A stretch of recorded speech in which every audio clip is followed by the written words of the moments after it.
تشریف رکھیں آپ حضرات، تشریف رکھیں، آپ تشریف رکھیں، حضرت آئیں گے انشاءاللہ، ان کی زیارت بھی ہوگی، گفتگو بھی ہوگی انشاءاللہ۔ اس طرح سے حضرت کی طبیعت ناساز ہے اور تکلیف ہے، چوٹ آئی ہوئی ہے، اس طرح سے انشاءاللہ بعد میں مسافر کا موقع دیا جائے گا انشاءاللہ۔ تو میں یہ سوال کرنا چاہتا ہوں آپ سے کہ ہمیں یہ فکر ہونی چاہیے کہ ہم، اللہ تبارک و تعالیٰ نے ہم لوگوں کو ذمہ دار بنایا ہے، قیامت کے دن اگر یہی سوال ہو کہ ان طلباء و طالبات کی تربیت کا فریضہ تمہارے اوپر تھا، تم نے اس بارے میں فکر کیوں نہیں کی؟ آج ضرورت ہے کہ ہم اپنے بچے بچیوں کو ان کی تربیت کے لیے بہترین ماحول فراہم کریں، ان کے لیے ماحول سازگار بنائیں۔ ماحول کی سازگاری کے بغیر ہم یہ امید رکھیں کہ وہ مومن اور مسلم ہو جائیں گے، ایسا ممکن نہیں ہے۔ حضرت والا کی گفتگو ہوگی، میں یہ گزارش کرنا چاہتا ہوں بس کہ فکر کریں میرے بھائی، کیا کام کرنے کا ہے اس وقت۔ یہ اجلاس شاید ایک دن کا ہوگا، یہ ایک موٹیویشنل ایک اسپیچ ہوگی یہاں پہ، اور موٹیویشنل ایک موقع ہوگا جس سے ہمارے اندر ایک جوش اور ولولہ تو پیدا ہوگا، لیکن اس کے بعد ضروری ہے کہ جو باتیں یہاں آئیں، جو عزائم ہم لے کر اٹھیں، اس کے اوپر ہمیں انشاءاللہ عمل کرنا ہے، دل کے کانوں سے ان باتوں کو سننا ہے۔ اللہ تبارک و تعالی ہمیں فکر کرنے کی توفیق دے، اہل کلکتہ کو، کلکتے کے طلباء و طالبات اور یہاں کے مسلمانوں کی تربیت کی فکر دے۔ اللہ تبارک و تعالی ہمیں کہنے سننے سے زیادہ عمل کی توفیق عطا فرمائے۔ جزاکم اللہ خیر، والسلام علیکم ورحمۃ اللہ وبرکاتہ۔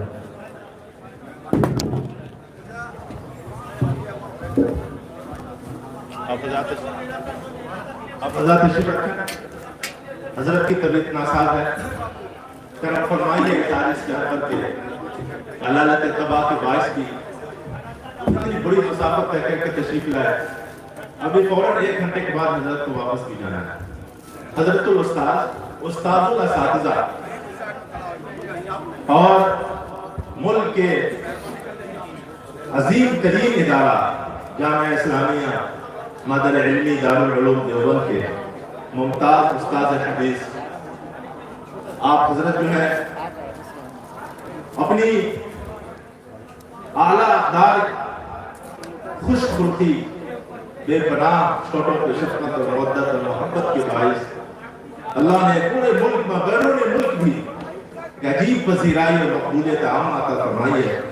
حضرت کو واپس جانا ہے، میں بے انتہا مشکور ہوں، شکر گزار ہوں۔ اللہ تعالیٰ حضرت کے عمر میں خوب برکت نصیب فرمائے۔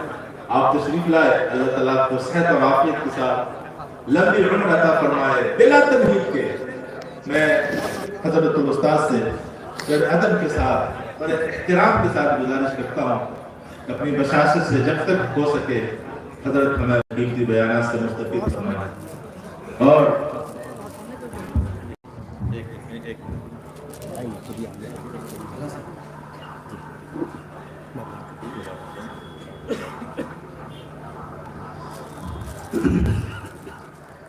حضرت الاستاذ حضرت مولانا سلمان بجنوری صاحب دامت برکاتہم علمی اور تدریسی دنیا میں محتاج تعارف نہیں ہے۔ حضرت کی خدمات یہ دنیا و آخرت دونوں کے لیے ہے، ہم ان کا کچھ بھی بدلہ نہیں دے سکتے، ہمارے بس میں کچھ بھی نہیں۔ حضرت الاستاذ مولانا سلمان بجنوری صاحب دامت برکاتہم کو اعزازیہ طور پر کمیٹی میں حضرت مولانا ریاست علی ظفر بجنوری ایوارڈ کے لیے منتخب کیا ہے۔ حضرت سے مؤدبانہ گزارش کرتے ہیں کہ حضرت اپنے 10 مبارک سے مولانا کے نام کی وجہ سے میرے لیے بہت بڑی صاحب نے کمال کی بات ہے واقعی۔ مولانا تعالیٰ جمال صاحب حضرت کی ساتھ تشریف فرمائے۔ بہت شکریہ۔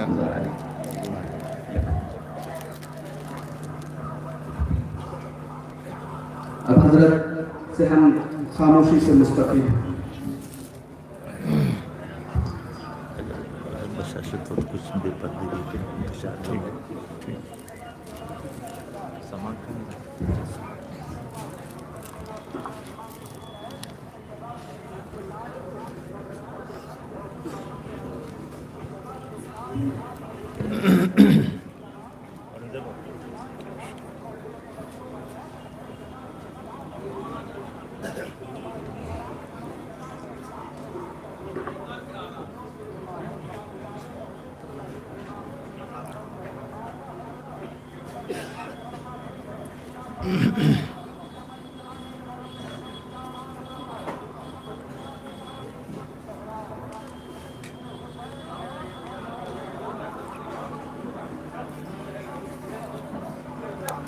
بسم الله الرحمن الرحيم الحمد لله نحمده ونستعينه ونستغفره ونؤمن به ونتوكل عليه ونعوذ بالله من شرور أنفسنا ومن سيئات أعمالنا من يهده الله فلا مضل له ومن يضلله فلا هادي له ونشهد أن لا إله إلا الله وحده لا شريك له ونشهد أن سيدنا ونبينا ومولانا محمدا عبده ورسوله صلى الله تعالى عليه وعلى آله وأصحابه وبارك وسلم تسليما كثيرا أما بعد فأعوذ بالله من الشيطان الرجيم بسم الله الرحمن الرحيم هو الذي أرسل رسوله بالهدى ودين الحق ليظهره على الدين كله وكفى بالله شهيدا وقال تعالى وذروا ظاهر الإثم وباطنه صدق الله العظيم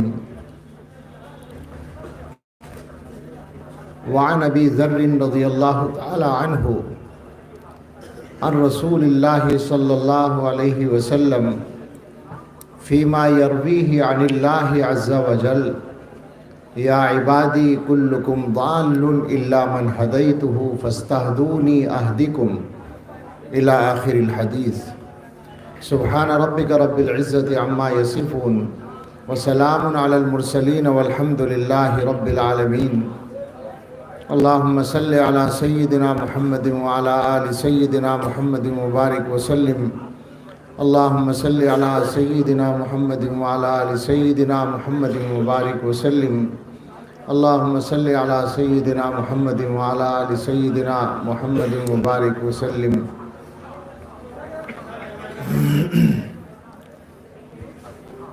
اللہ تعالیٰ بہت مہربان ہیں، بہت کریم ہیں۔ اپنے بندوں کے ساتھ اللہ تعالیٰ کا جو معاملہ ہے وہ ستاری کا اور رحمت کا ہے، اس لیے ہم جیسے ناکارہ اور گناہگار لوگوں کا کام بھی چل جاتا ہے۔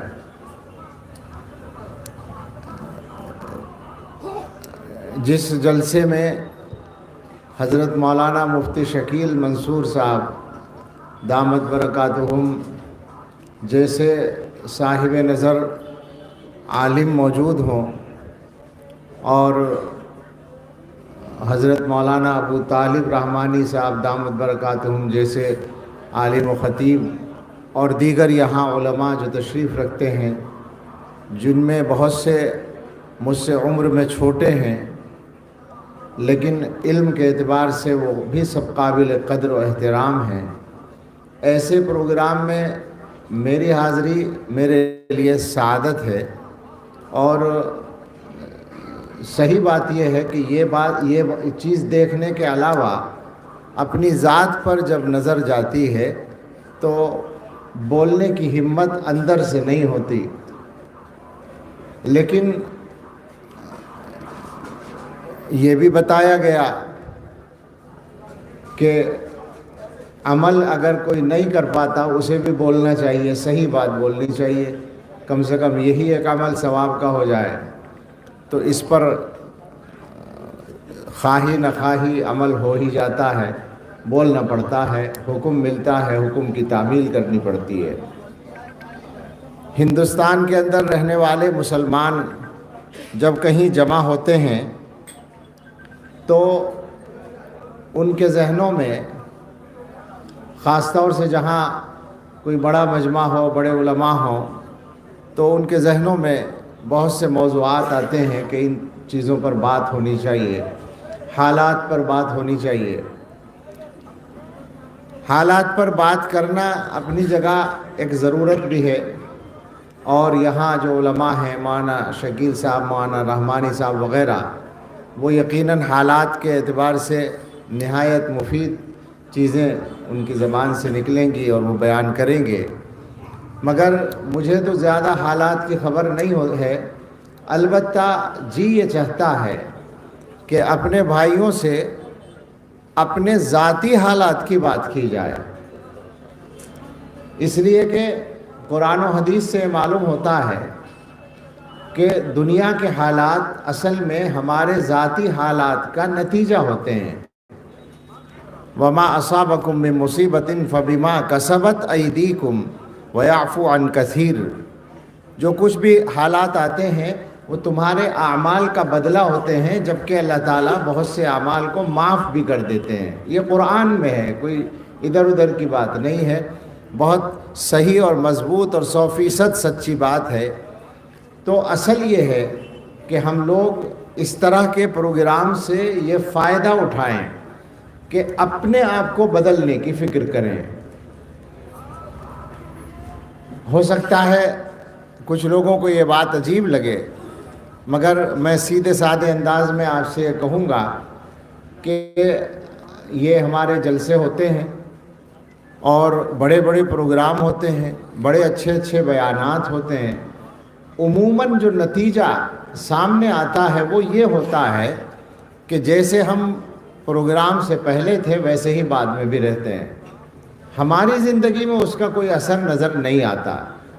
جلسہ کرنے والے لوگوں کا یہ مقصد نہیں ہوتا کہ آپ جلسے میں شرکت کر کے چلے جائیں اور مقررین کو نمبر دے دیں کہ فلاں کا بیان اچھا تھا، فلاں کی تقریر اچھی تھی اور کام چل جائے، یہ بالکل مقصد نہیں ہوتا۔ مقصد تو یہ ہے کہ ہم لوگ کچھ بدلیں۔ نہ بدلنے کی جو وجہ ہوتی ہے وہ میں عرض کرتا ہوں کہ سننے والے، میں بولنے والوں کو الگ نہیں کر رہا ہوں، ہمارا معاملہ بھی اپنی جگہ بہت زیادہ قابل غور ہے۔ یہ میرے بہت سارے احباب جمع ہیں، میں بے تکلف کہوں گا کہ میرے جیسا مولوی بھی یہ سمجھ لیتا ہے جیسا جو میں بات دوسروں کو کہنے جا رہا ہوں۔ ہم لوگ یہ سمجھتے ہیں کہ جو کہا جا رہا ہے وہ پورے مجمع کے لیے کہا جا رہا ہے میرے علاوہ۔ یہ نفسیاتی نکتہ ہے، اس کو ذرا غور سے سمجھیے گا کہ جتنے سننے والے ہیں ان کے ذہنوں میں سننے کے وقت کیا ہوتا ہے کہ یہ مولانا بہت اچھا بول رہے ہیں، معاشرتی خرابیوں پر بول رہے ہیں، فلاں بات کر رہے ہیں، بالکل صحیح کہہ رہے ہیں، معاشرے میں ایسا ہی ہو رہا ہے۔ جناب آپ بھی تو اسی معاشرے کا ایک حصہ ہیں اور اس میں سے کچھ آپ کے اندر بھی پایا جاتا ہے، اس پہ بھی کبھی خیال آتا ہے، توجہ ہوتی ہے۔ ہم سب کی بیماری ہے یہ، میں معاف کیجئے گا میرا یہ لفظ، ہم سب کی یہ مشترک بیماری ہے کہ ہم یہ سمجھتے ہیں کہ جو کہا جا رہا ہے وہ ان سب کو کہا جا رہا ہے، میرے علاوہ جتنے نالائق بیٹھے ہیں یہ مخاطب ہیں۔ نتیجہ یہ ہے کوئی فائدہ نہیں ہوتا۔ مان کر چلیں یہ بات کہ ہم میں سے ہر آدمی کو بدلنے کی ضرورت ہے۔ ہم میں سے ہر آدمی کی زندگی میں وہ خود اگر غور کرے دیانت سے، ایمانداری سے، تو انگلی رکھنے کی بہت گنجائش ہے۔ تو ہم میں سے ہر ایک کو اپنے آپ کو ٹھیک کرنا اور اپنے گھر والوں کو ٹھیک کرنا، اس کی فکر نمبر 1 پر کر لینی چاہیے، تو آپ دیکھیں کہ حالات کتنی جلدی بدلیں گے۔ 2 باتیں ہمیشہ ذہن میں رکھیے، ایک تو یہ کہ ہم جس دین کے ماننے والے ہیں وہ دین بالکل صحیح اور 100% صحیح ہے، وہ اللہ کی طرف سے، خالق کائنات کی طرف سے دنیا کے لیے تحفہ ہے اور قیامت تک کے لیے ہے۔ ان الدین عند اللہ الاسلام، اور ومن یبتغی غیر الاسلام دینا فلن یقبل منہ، یہ پکی بات ہے۔ اور اس کے علاوہ جو آیت میں نے پڑھی اس میں یہ ہے کہ اللہ تعالیٰ نے اس دین کو بھیجا ہے دنیا میں غالب کرنے کے لیے، تو یہ بھی اللہ کا فیصلہ ہے جو عملی طور پر پہلے دن سے نافذ ہے۔ جب سے دین اسلام دنیا میں آیا ہے تو یہ اللہ کا فیصلہ ہے اور یہ نافذ ہے کہ اسلام اوپر ہے۔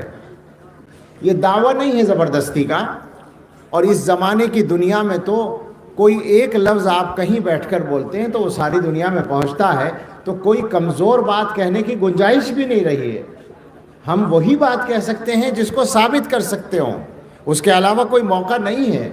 تو ہم یہ بات دعوے سے کہتے ہیں کہ مذاہب کے اسٹیج پر اگر اسلام کا مقابلہ ہوگا تو کوئی اسلام کے مقابلے پہ نہیں آتا، اور یہ سچائی جس طرح ہم جانتے ہیں ہم سے زیادہ دوسرے جانتے ہیں، ان کو سب کو پتہ ہے یہ بات۔ ایک چھوٹا سا واقعہ مجھے یاد آیا، ہمارے شیخ حضرت مولانا پیر ذوالفقار احمد صاحب نقشبندی دامت برکاتہم امریکہ میں ایک زمانے میں رہتے تھے، چند سال رہے۔ وہاں رہنے کے زمانے میں وہ کچھ لوگ ان کو لے گئے، ایک کونسل تھی انٹرفیتھ کونسل کے نام سے، جس میں مذہبی مذاکرہ ہوتا تھا اور ہر مذہب کے لوگ اپنی بات پیش کرتے تھے۔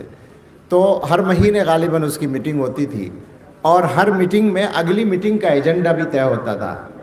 تو حضرت نے وہاں شرکت کی اور اس کی ترتیب کو سمجھا، اور اگلا ایجنڈا جب طے ہونے لگا تو اس میں حصہ لیا اور یہ کہا کہ یہاں بیٹھنے والے جتنے لوگ ہیں یہ سب اپنے اپنے مذہب کے بارے میں یہ دعویٰ رکھتے ہیں کہ ہمارا مذہب آسمانی مذہب ہے، مسلمان ہوں، یہودی ہوں، عیسائی ہوں، اور اس کے علاوہ بھی کئی مذاہب کے لوگ یہ سمجھتے ہیں، ان کا دعویٰ ہے، بلکہ حقیقت بھی ہے بہت سے مذاہب کے بارے میں کہ وہ آسمانی مذہب تھے، بعد میں ان کی صورت بدل گئی۔ تو جتنے مذہبوں کے نمائندے یہاں بیٹھے ہیں یہ سب دعویٰ رکھتے ہیں کہ ہمارا مذہب آسمانی مذہب ہے، تو ہر ایک کے پاس اللہ کا کچھ نہ کچھ بھیجا ہوا پیغام ہوگا۔ تو حضرت نے وہاں یہ تجویز پیش کی کہ اگلے مہینے جب ہم جمع ہوں تو کوئی آدمی اپنی بات اپنے الفاظ میں نہ پیش کرے، بلکہ ورڈ آف گاڈ استعمال کرے، اس کے لیے اللہ کے الفاظ استعمال کرے جو اس کے ہاں موجود ہیں آسمانی مذہب کی حیثیت سے۔ تو لوگوں نے کہا یہ بات تو بہت اچھی ہے، ٹھیک ہے، اگلے مہینے ایسے ہی کریں گے۔ اگلے مہینے جمع ہوئے تو جو صدر تھا وہ غالباً یہودی تھا، اس نے کہا کہ ان حضرت کو وہاں احمد کہتے تھے کہ احمد صاحب آپ جو ہیں، ذوالفقار احمد نام ہے، احمد صاحب آپ ہی شروع کریں، آپ نے کہا تھا، آپ نے تجویز پیش کی تھی۔ تو حضرت نے سورہ فاتحہ پڑھی، اس کا ترجمہ اور تفسیر بیان کر دی، پورے قرآن کا خلاصہ اس میں آ جاتا ہے، وہ بیان کر کے خاموش ہو گئے۔ اگلا نمبر عیسائیوں کے نمائندے کا تھا، تو ان کے یہاں بائبل میں ایک پہاڑی کا واز کہلاتا ہے، وہ گویا ہماری سورہ فاتحہ کی طرح سے وہ مانتے ہیں اس کو، تو اس میں کچھ مضامین ہیں وہ اس نے پڑھنا شروع کیا۔ حضرت نے تھوڑا سا سننے کے بعد ہاتھ اٹھایا اور صدر سے کہا کہ مجھے کچھ کہنا ہے۔ کہا کیا کہنا ہے؟ تو فرمایا کہ پادری صاحب اپنی بات پیش کر رہے ہیں اور پچھلے مہینے یہ طے ہوا تھا کہ ورڈ آف گاڈ پیش کیے جائیں گے، تو میں یہ پوچھنا چاہتا ہوں کہ بائبل اللہ کی طرف سے کیا انگلش میں ہی نازل ہوئی تھی؟ انگلش میں پڑھ رہے ہیں۔ اب ظاہر صاحب سن گیا، ان کو پتہ تھا کہ انگلش میں تو نازل ہوئی نہیں ہے، غالباً عبرانی زبان میں نازل ہوئی، پھر اس کا ترجمہ سریانی میں اور لاطینی میں اور پھر انگلش میں ہوا، ترجموں کا بھی ترجمہ ہے۔ تو جواب تو کچھ تھا نہیں۔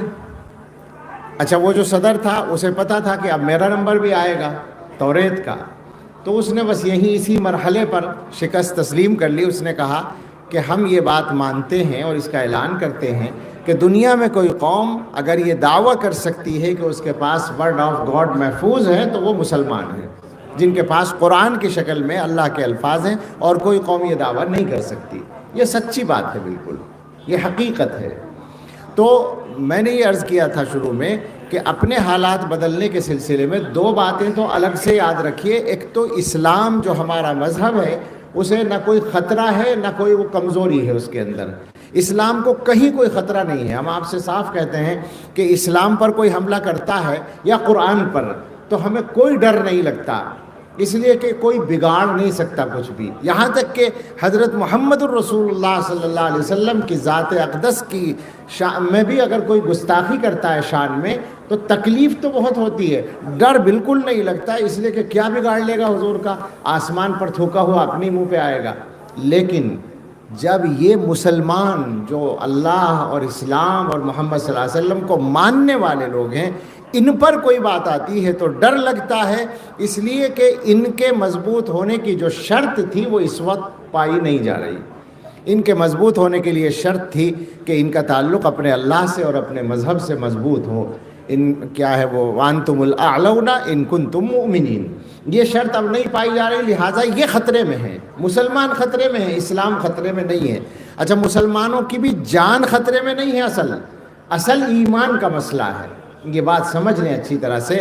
ہمارے زمانے میں دنیا کے اندر جتنی بڑی طاقتیں ہیں اور ان کا جو کچھ ان کی سرگرمیوں کا خلاصہ ہے وہ یہ ہے کہ ایمان والوں سے ایمان چھینا جائے اور جو لوگ ایمان کی طرف آنے کو تیار ہیں ان کو آنے سے روکا جائے۔ یہ مولانا ایک امریکہ کے ایک بر اعظم میں رہتے ہیں، آپ ان سے پوچھ سکتے ہیں، اور جو لوگ دنیا کے حالات سے واقف ہیں ان سے پوچھ سکتے ہیں کہ آج بھی دنیا کی اقوام میں سب سے زیادہ مقبولیت حاصل کرنے والا جو مذہب ہے وہ اسلام ہے۔ یعنی اپنا پرانا مذہب چھوڑ کر جو نیا مذہب لوگ لیتے ہیں، اختیار کرتے ہیں، وہ اسلام ہے سب سے زیادہ، اس کے علاوہ کوئی جبکہ مسلمان تبلیغ کے معاملے میں بہت پیچھے ہیں، یہ بھی پکی بات ہے۔ عیسائی ہمارے بھائی دنیا کے اندر اپنے مذہب کی تبلیغ میں اتنے آگے ہیں کہ ایک نیوی کا ملازم لڑکا تھا میرا جاننے والا، اس نے مجھ سے بتایا کہ ہمارا جہاز مختلف ملکوں کی بندرگاہوں پر سی پورٹ پر جاتا ہے، تو امریکہ جیسے ملک کی بندرگاہ پر یا کسی بھی ملک کی بندرگاہ پر جانے کے تھوڑی دیر کے بعد 2-1 گھنٹے کے بعد ہی پادری لوگ جہاز میں آ جاتے ہیں تبلیغ کرنے کے لیے، جبکہ سی پورٹ جو ہوتا ہے وہ تو ایئرپورٹ کی طرح سے ہی ممنوع علاقہ ہوتا ہے، لیکن وہاں آنے کی ان کو پرمیشن مل جاتی ہے۔ اس حد تک وہ محنت کرتے ہیں اپنا مذہب پھیلانے کے لیے، اس کے باوجود زیادہ جو پھیلتا ہے وہ اسلام پھیلتا ہے۔ اسلام کی اس طاقت سے دنیا کی والوں کو ڈر لگتا ہے، جن کی کہ اقتدار کو اس سے چیلنج ہوتا ہے۔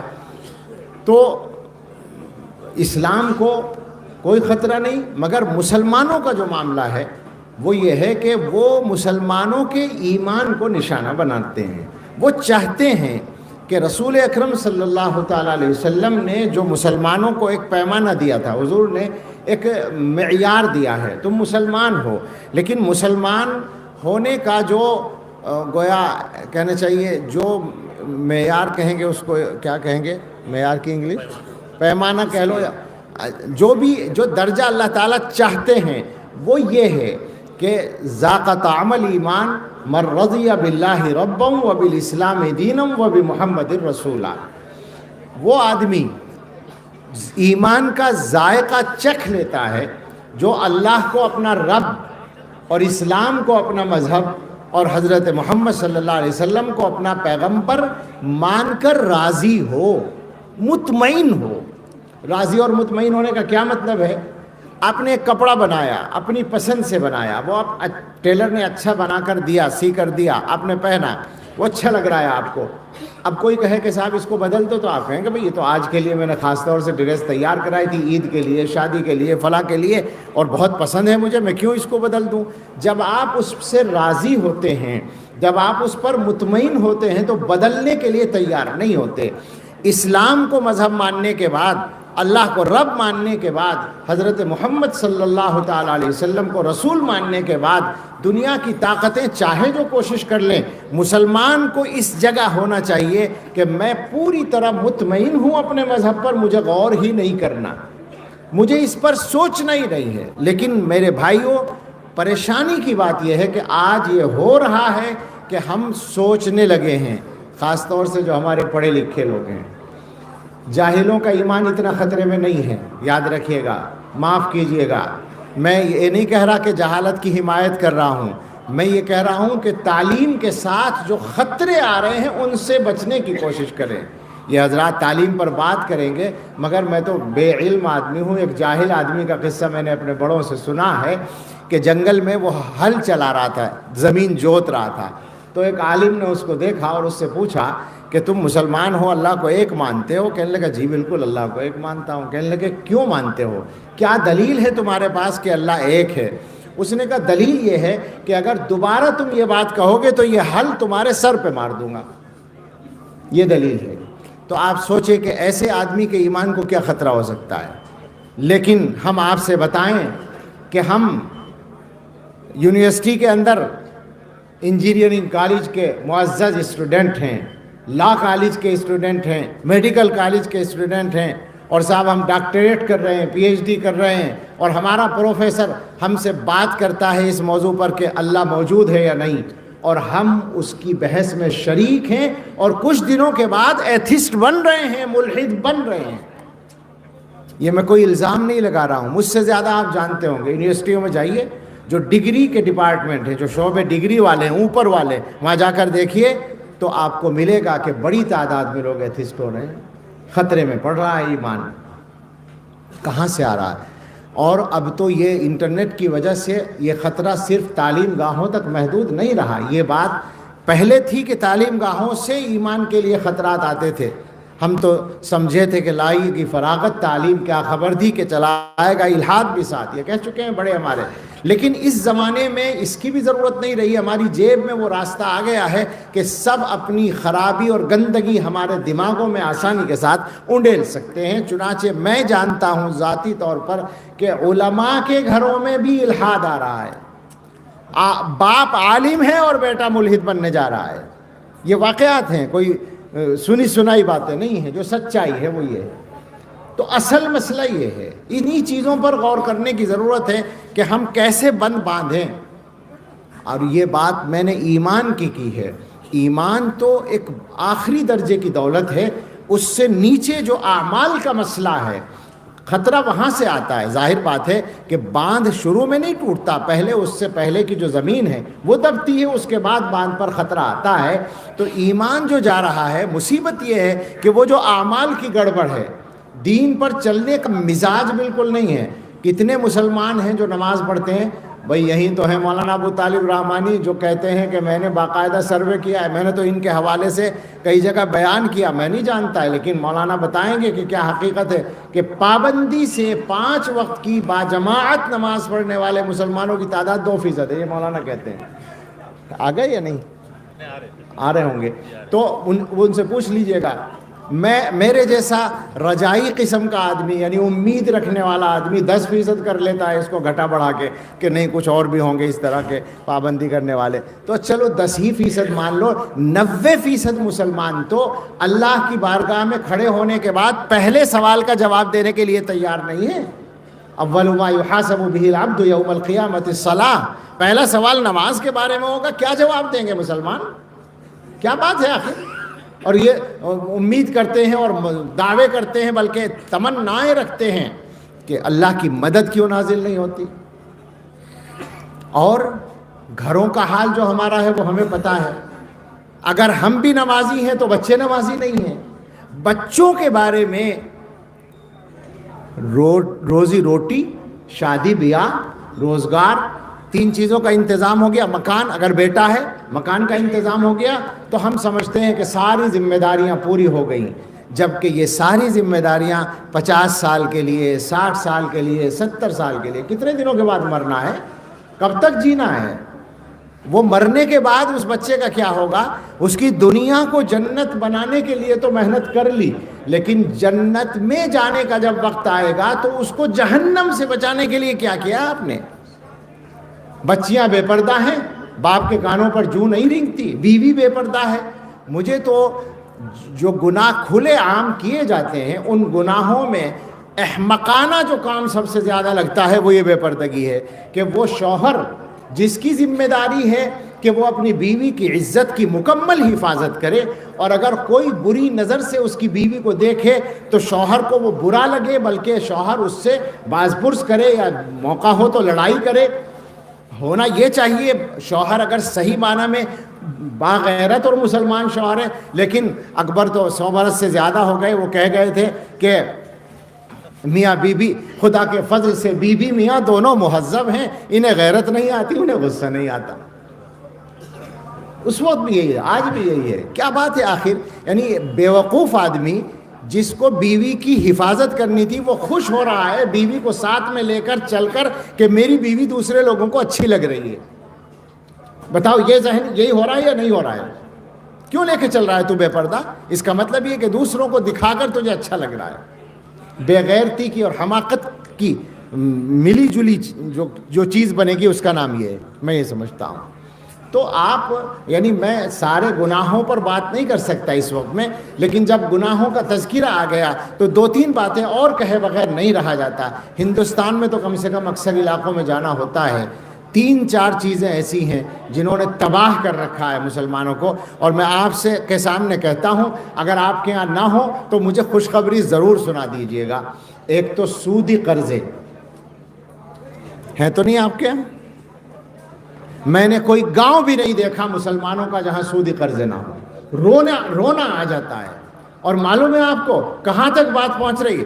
مسلم آبادی، ٹھوس مسلم. میں ایسے قصبات کے نام جانتا ہوں، تحقیق کے ساتھ بات کر رہا ہوں، سنی سنائی نہیں کر رہا ہوں. میں نے اپنے بجنور میں، میرٹھ میں، سہارنپور میں، دیوبند میں، شاملی میں، مظفر نگر میں، دہلی میں، میوات میں، یہ ہمارا سارا علاقہ ہوا. اور اب باہر نکل کر سمندر کے کنارے تروپتی میں جا کر، اور مدراس میں، اور مہاراشٹر میں، اور آسام میں، اور بنگال میں، کہاں کہاں کا نام لوں میں. جہاں جا کر یہ فکر رہتی ہے، پوچھتا ہوں تو یہ پتہ چلتا ہے کہ سودی قرضے نے جکڑ رکھا ہے. مسلم آبادی ہے اور وہاں ہندو بھائیوں کا کوئی گھر نہیں ہے، مگر انہوں نے آفس کھول لیا ہے قرضہ تقسیم کرنے اور وصول کرنے کے لیے. اور اس کے بعد قرضہ ادا نہ ہونے پر کیا کیا ہوتا ہے آپ سمجھ جائیں کہاں کہاں تک بات پہنچ رہی ہے. کہنا مشکل ہے، رونے کے علاوہ کوئی کام نہیں ہمارا. صحیح بات یہ ہے، اس مصیبت سے پیچھا چھڑائیے. آدھی روٹی کھا لیجئے مگر سودی قرضے کے چکر میں مت پڑیے. حلال کمائیے اور حلال خرچ کیجئے. ایک نشہ، میں اتنا جانتا ہوں کہ ہندوستان میں مسلمانوں کی جو آبادی ہے اس میں آبادی کے اعتبار سے نشے کا تناسب دوسرے مذہب والوں سے زیادہ ہے. وہ مسلمان جو کلمہ پڑھتا ہے اللہ کا اور جو دل میں یہ سمجھتا ہے اور دعویٰ کرتا ہے کہ میرے دل میں ایمان ہے، وہ اپنے منہ میں نشہ کیسے لے جاتا ہے اور دوسروں سے زیادہ لے جاتا ہے. ایک ایک گاؤں میں کروڑوں کی اسمیک کی تجارت ہوتی ہے. میں جانتا ہوں ایسے گاؤں، میں یہ بھی سنی سنائی نہیں کہہ رہا ہوں. اور میں نے نہیں پائی کوئی جگہ جہاں کے لوگوں نے یہ بتایا ہو مجھے کہ یہاں نشے کا رواج نہیں ہے. کوئی جگہ نہیں ملتی، عام ہو رہا ہے. مسلمانوں کی بات ہم کر رہے ہیں. ایک اور گناہ ہے، بہت سارے ہیں. مخبری، آپ کے یہاں تو نہیں ہوتی؟ ایک مسلمان دوسرے مسلمان کی جاسوسی کرے، مخبری کرے. آپ کے یہاں نہیں کرتے ہوں گے، شریف لوگ ہیں. میں نے ہندوستان میں کوئی جگہ نہیں پائی جہاں یہ کام نہ ہو رہا ہو. مسلمانوں میں سے مردوں کا بھی اور عورتوں کا بھی بہت سے لوگوں کا ذریعہ معاش بنا ہوا ہے. ہم یہ نہیں کہتے کہ غیر قانونی کام کو آپ چھپائیں کسی کے، لیکن کم سے کم جھوٹ تو نہ بولیں، کم سے کم اپنے پیسے بنانے کے لیے کسی کی عزت سے تو نہ کھیلیں. اب تو حالات ہماری ایمانی کمزوری کے یہاں تک ہیں کہ ذاتی لڑائی کی بنیاد پر ہم ملت کا نقصان کرنے کو آسانی سے تیار ہیں. کئی جگہ کے کیس آج بھی میرے علم میں ہیں جہاں پر ذاتی اختلاف کی وجہ سے شکایت کی مدرسے والوں کی، مسجد والوں کی، جماعت والوں کی، یا خود آپس میں دینداروں نے کی ہے کہ ان کا تعلق باہر سے ہے، ان کی فنڈنگ باہر سے ہو رہی، ان کا تعلق دہشت گردوں سے ہے. اس حد تک ہم لوگ گر چکے ہیں. پھر کس منہ سے ہم یہ سوچتے ہیں کہ ہندوستان جیسے ملک میں ہمیں عزت کا کوئی مقام آسانی سے مل سکتا ہے؟ معاف کیجئے گا، دوسرے کیا کر رہے ہیں؟ یقیناً اس ملک میں، جمہوری ملک میں، آئین کے اعتبار سے جو حق ہمیں حاصل ہیں ان پر ہمیں بولنا بھی ہے، اور ان کے نہ ملنے پر ہمیں احتجاج بھی کرنے کا حق ہے، اور مطالبے کا بھی جو چاہے ہم کہہ سکتے ہیں. لیکن ہم اپنے مذہب کے تعلق سے اگر سوچیں گے تو سمجھ میں آئے گی یہ بات کہ ان کا کام تو وہ ہے جو وہ کر رہے ہیں، اور ہمیشہ ہوتا ہے. ایسا نہیں ہے کہ ہندوستان میں یا دنیا میں پہلی بار مسلمانوں کے دشمن پیدا ہوئے ہیں. حضرت محمد صلی اللہ علیہ وسلم نے پہلی بار جب دین کی دعوت عام کی تھی اسی دن سے دشمن سامنے آ گئے تھے، اور یہ جنگ ہے جو کھلی ہوئی ہے، چھپی ہوئی نہیں ہے. تو دشمن کا کام تو نقصان کرنا ہے. آپ اپنے آپ کو مضبوط کریں نا، اپنے آپ کو ٹھیک کریں. آپ کی جو طاقت ہے وہ طاقت اپنے اندر پیدا کریں. اور طاقت کا مطلب آج کل ہر بات کی وضاحت کرنا ضروری ہے، ورنہ کوئی سمجھے گا کہ طاقت کو کہہ کے گئے ہتھیار رکھنے کے لیے کہہ دیا مولوی صاحب نے. یہ مطلب بنا لیں گے لوگوں کے یہاں باقاعدہ. اس کے لیے بھی جناب اس وقت ادارے کام کر رہے ہیں کہ کہاں کہاں غلط فہمیاں پیدا کی جا سکیں. مجھے تحقیق سے یہ سننے میں آیا، یعنی معتبر لوگوں سے، کہ مراد آباد کے ایک پولیس تھانے میں 15-20 سال پہلے شکایت کی گئی کہ مسلمانوں کے یہاں فجر کی اذان کے وقت رات میں اسلحہ آتا ہے، ہتھیار آتے ہیں، اور فجر کی اذان میں اس کے پہنچنے کی اطلاع دی جاتی ہے. کیا تھا؟ الصلاۃ خیر من النوم. اسلحہ خیریت سے پہنچ گیا ہے. الصلاۃ خیر من النوم کا یہ ترجمہ سمجھ کر کسی ہندو بھائی نے شکایت کی، اور حافظ صدیق صاحب مرحوم جو وہاں کے قائد تھے، انہیں جا کے پولیس والوں کو بتانا پڑا کہ بابا اس کا ترجمہ یہ ہے کہ نماز سونے سے بہتر ہے، نیند سے بہتر ہے، اس کا اسلحہ سے کوئی تعلق نہیں ہے۔ اچھا اگر اسلحہ آئے گا بھی تو بھلا اس کا مائکوں پہ اعلان ہوگا، لیکن وہ یہ سمجھ رہے ہیں کہ اسلحہ پہنچنے کی اطلاع دی جا رہی ہے، اسلحہ خیریت سے پہنچ گیا ہے۔ تو اس لیے صحیح جو بات ہو اس کو صاف ہی کہنا چاہیے۔ میں جو طاقت کی بات کر رہا ہوں وہ مسلمانوں کی جو اصل طاقت ایمان کی طاقت ہے اور اعمال کی طاقت ہے، وہ جب تک نہیں ہوگی آپ کا کوئی کچھ نہیں اٹھنے والا، بے فکر رہیں، بالکل یقین کریں۔ اگر ہتھیاروں کی بات ہے تو دنیا میں مسلمانوں کے ملکوں کے پاس کچھ کم ہتھیار نہیں ہیں۔ یہ بات جاننے والے جانتے ہیں کہ گزشتہ چند سالوں میں امریکہ سے سب سے بڑی ڈیل ہتھیاروں کی جس ملک نے کی ہے اس کا نام سعودی عرب ہے۔ سب سے زیادہ ہتھیار سعودی عرب نے خریدے ہیں، لیکن کچھ اٹھتا ہے دنیا کے اندر؟ انٹرنیشنل معاملات میں کوئی حیثیت ہے؟ دنیا کے جو فارم ہیں ان پر کچھ دم ہے، آواز کچھ بھی نہیں ہے، ہو نہیں سکتا۔ مسلمان کے لیے یہ فیصلہ ہے اللہ کا کہ ایمان کی طاقت کے بغیر تمہاری بات بننے والی نہیں ہے، اس کو یاد رکھنا ہے۔ اور جو اصل طاقت ہے وہ اللہ کی طاقت ہے، اس کے ساتھ اپنے رشتے کو مضبوط کرنا ہے۔ ایک حدیث کا ٹکڑا میں نے پڑھا تھا، میں اس کا ترجمہ کر کے اپنی بات سمیٹنا چاہتا ہوں، پتہ نہیں لمبی تو نہیں ہو گئی زیادہ۔ حضرت ابو ذر غفاری رضی اللہ تعالیٰ عنہ کی روایت ہے، اور وہ نقل کرتے ہیں رسول اللہ صلی اللہ علیہ وسلم سے، اور حضور علیہ الصلاۃ والسلام نقل کر رہے ہیں اللہ تعالیٰ سے۔ حضور تو ہر بات اللہ ہی سے نقل کرتے ہیں، لیکن کچھ چیزیں وہ ہوتی ہیں جو قرآن کی شکل میں اللہ نے اپنے الفاظ نازل کر دیے، کچھ چیزیں وہ ہیں جو حضور اپنے الفاظ میں پیش کرتے ہیں، اور وہ سب اللہ کی ہوتی ہیں، لیکن کبھی کبھی اللہ تعالیٰ کی طرف سے کلام بھی کیا ہے حضور نے، جس کو حدیث قدسی کہتے ہیں، اس انداز کی حدیث ہے۔ فرماتے ہیں کہ نبی صلی اللہ علیہ وسلم نے فرمایا کہ اللہ تعالیٰ فرماتے ہیں یا عبادی انی حرمت الظلم علی نفسی وجعلتہ بینکم محرما فلا تظالموا، اے میرے بندو میں نے اپنے اوپر ظلم حرام کر رکھا ہے۔ اللہ تعالیٰ کچھ بھی کر لیں وہ ظلم نہیں کہلائے گا، لیکن جس کو تم ظلم کہتے ہو وہ بھی اللہ نہیں کرتا کبھی۔ اللہ تعالیٰ تو اگر سارے انسانوں کو جہنم میں بھیج دیں، سارے نمازیوں کو، سارے ایمان والوں کو، تو بھی ظلم نہیں ہوگا، اس لیے کہ سب اللہ کی ملکیت ہیں، اللہ کی مخلوق ہیں، تو اپنی ملکیت کو چاہے جہاں رکھے، لیکن ایسا نہیں کرتے جس کو آپ ظلم سمجھتے ہیں۔ تو تم آپس میں بھی ایک دوسرے پر ظلم نہ کرو۔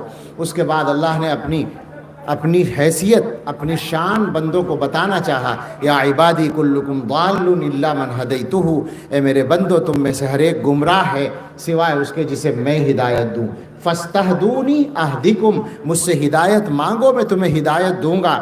یا عبادی کلکم جائع الا من اطعمتہ فاستطعمونی اطعمکم، اے میرے بندو تم میں سے ہر ایک بھوکا ہے سوائے اس کے جسے میں کھلا دوں، لہٰذا مجھ سے کھانا مانگو میں تمہیں کھلاؤں گا۔ یا عبادی کلکم عار الا من کسوتہ فاستکسونی اکسکم، اے میرے بندو تم میں سے ہر ایک بغیر کپڑوں کا ہے سوائے اس کے جسے میں کپڑے پہناؤں۔ اللہ تعالیٰ کپڑے اتار دیں اگر دونوں طرح کے، عزت کے بھی اور ظاہری بھی، تو کوئی پہنا نہیں سکتا۔ مجھ سے مانگو لباس میں تمہیں لباس دوں گا۔ اور اس کے بعد فرمایا یا عبادی انکم تخطئون باللیل والنہار وانا اغفر الذنوب جمیعا فاستغفرونی اغفر لکم، اے میرے بندو تم دن اور رات گناہ کرتے ہو اور میں سارے گناہ معاف کر سکتا ہوں، مجھ سے معافی مانگو میں تمہیں بخشوں گا۔ اس کے بعد فرمایا یا عبادی انکم لن تبلغوا ضری فتضرونی، میرے بندو تم مجھے نقصان پہنچانے کی طاقت نہیں رکھتے کہ مجھے نقصان پہنچا سکو، وَلَن تَبْلُغُوا نَفْعِي فَتَنْفَعُونِي، نہ مجھے فائدہ پہنچانے کی تمہاری حیثیت ہے کہ مجھے تم فائدہ پہنچاؤ۔ یا عبادی لو ان اولکم وآخرکم وانسکم وجنکم کانوا علی اتقى قلب رجل واحد منکم ما زاد ذلک فی ملکی شیئا، اے میرے بندو تمہارے پہلے لوگ اور بعد کے لوگ اور جنات اور انسان سب کے سب مل کر اگر سب سے زیادہ متقی اور سب سے زیادہ مجھ سے ڈرنے والے آدمی کی طرح ان کے دل ہو جائیں، محدثین نے کہا کہ حضرت محمد صلی اللہ علیہ وسلم جیسے سب لوگ بن جائیں تو اس سے میری بادشاہت میں کوئی اضافہ نہیں ہوگا۔ وَيَا عِبَادِي لَوْ أَنَّ أَوَّلَكُمْ وَآخِرَكُمْ وَجِنَّكُمْ وَإِنسَكُمْ كَانُوا عَلَىٰ أَفْجَرِ قَلْبِ رَجُلٍ مِّنكُمْ مَا نَقَصَ مِن مُلْكِي شَيْئًا، میرے بندو یہ سب کے سب مل کر اگر بدترین نافرمان بن جائیں، جیسے ابلیس بن جائیں، شیطان بن جائیں، تو میری طاقت اور بادشاہت میں کوئی کمی اس سے نہیں ہوگی۔ یا عبادی لو ان اولکم وآخرکم وانسکم وجنکم قاموا فی صعید واحد فسألونی فأعطیت کل واحد مسألته ما نقص ذلك الا كما ينقص المخيط اذا ادخل البحر۔ میرے بندو، یہ سارے کے سارے لوگ اگر سب مل کر اپنی خواہش مانگیں، سوال کریں جو چاہیں، اور میں ہر ایک کا سوال پورا کر دوں، جو مانگے وہ دے دوں ہر ایک کو، تو اس سب کو دینے کے بعد بھی میرے خزانے میں ایسی کمی ہوگی، اگر کمی کہو اس کو کہ جیسے سوئی سمندر میں داخل کی جائے تو سوئی پہ کتنا پانی آئے گا؟ کوئی دنیا کا پیمانہ بتا سکے گا کہ سمندر کے پانی میں کتنی کمی ہوئی؟ کوئی کمی نہیں ہوئی۔ انما فرمایا یا عبادی، ذرا بس اس جملے کو یاد رکھیے گا، یا عبادی انما ہی اعمالکم احصیھا لکم ثم اوفیکم ایھا۔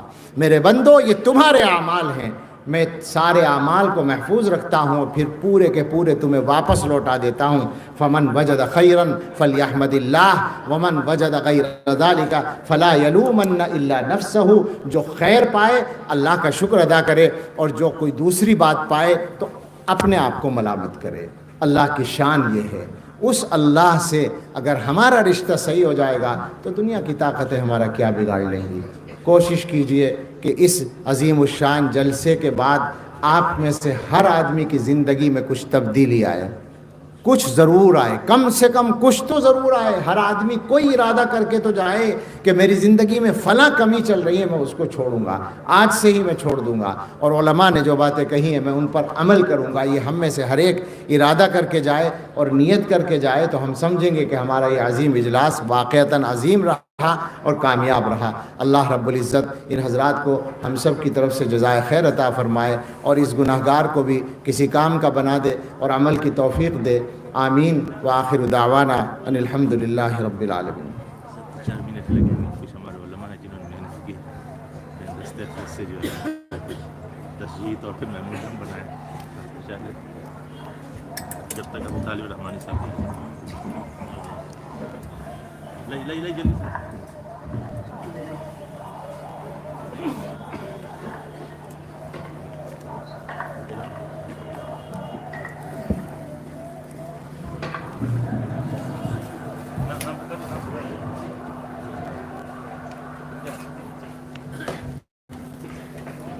مولانا اعجاز ہاشمی ندوی صاحب، مولانا اعجاز ہاشمی ندوی صاحب۔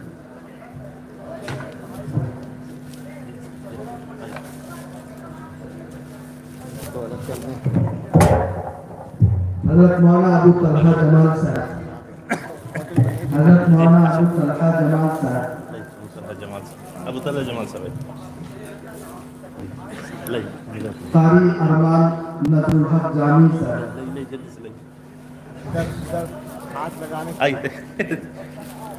السلام علیکم مولانا امان اللہ نستوی صاحب، مولانا امان اللہ نستوی صاحب، مولانا ابو طالب الرحمانی صاحب، مفتی شمائی ندوی صاحب کا مولانا طلحہ صاحب، مفتی شمائی ندوی صاحب کا مولانا طلحہ جمال صاحب، مفتی شمائی ندوی صاحب، جو موجود ہے بلائیے، قاری شاہد حسین عرفانی صاحب، یہ آپ کے قاری شاہد عرفانی صاحب،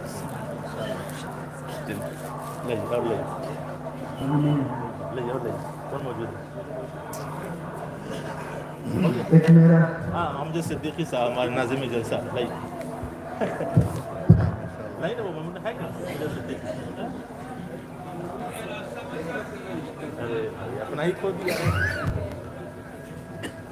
وہ سب انہیں دیجیے نا یہ بات بتائیے،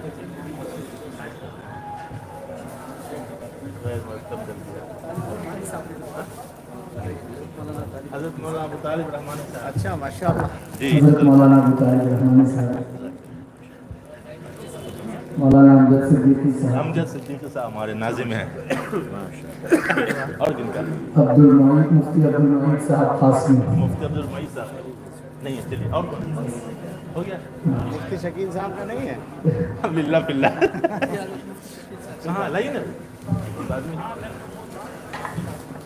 حضرت مولانا مفتی شکیل منصور القاسمی صاحب. جزاکم اللہ. مجھے مولانا ریاست علی ظفر بنوری ایوارڈ کے نام کی نسبت سے مجھے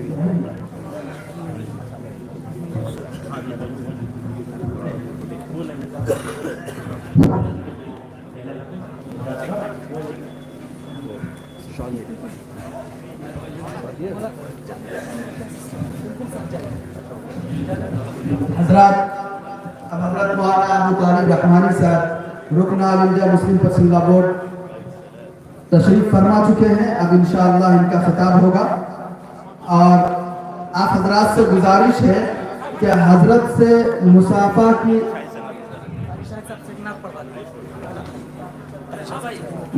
کی زحمت نہ کرے. حضرات آپ حضرات بیٹھ جائیں. ابھی حضرت مولانا ابو طالب رحمانی صاحب دامت برکاتہم کا خطاب ہوگا.